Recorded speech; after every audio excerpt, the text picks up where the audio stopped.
Hey there, I'm Sean Collins. I'm the esports reporter with the Dallas Morning News. I cover OpTic Texas of the Call of Duty League and the Dallas Fuel of the Overwatch League for the DMN. And I just wanted to talk about a story that I have today, just based on Envy and OpTic having their own stadium that they can operate out of for live events, smaller events, and whatnot. I wrote about it a few weeks ago when the news first broke of it, but I just wanted to have a bigger story to put it into perspective as to what it means on a global scale, because it is a big deal for them to have their own stadium, similar to how the Dallas Mavericks have their own stadium or the Dallas Cowboys have their own stadium.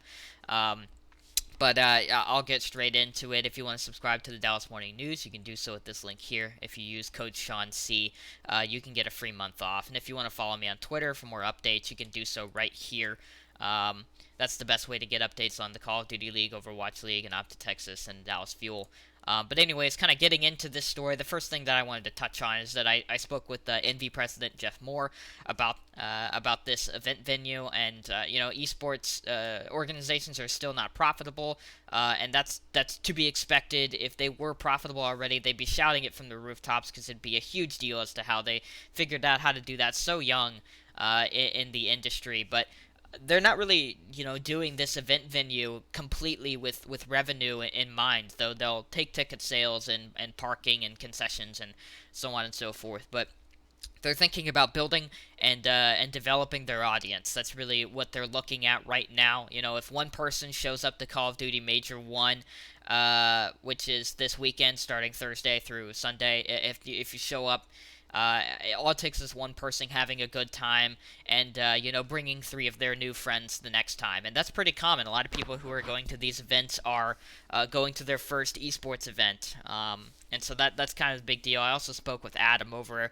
at Overactive Media. They're based in Toronto, and that's the parent company of the Toronto Ultra. And they had their event venue and hotel and area approved in December 2021, and that should wrap up in about 2025, 2026. Here's kind of a photo of it right here, just like of what they're hoping it'll look like.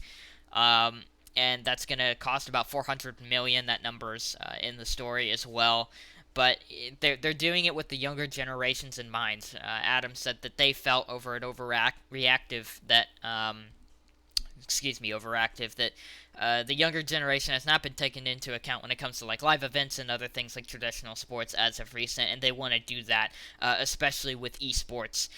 So that'll be interesting. That's an example of a team, producing and building up their own stadium, whereas Envy kind of got to just skip those steps by acquiring the operating rights to Esports Stadium Arlington.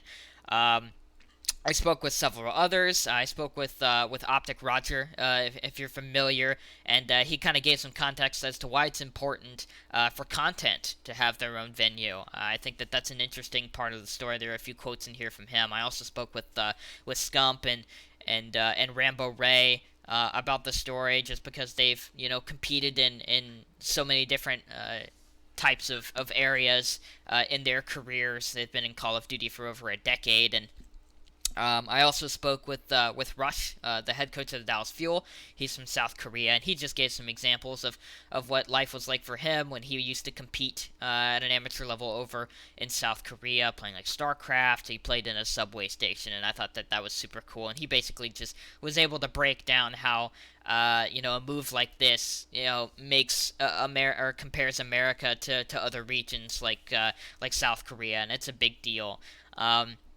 I also have a couple numbers that weren't necessarily in the story, but only 50% of the people who are attending Major 1 are going to be from Texas, and the rest are from areas like LA, Chicago, Oklahoma City.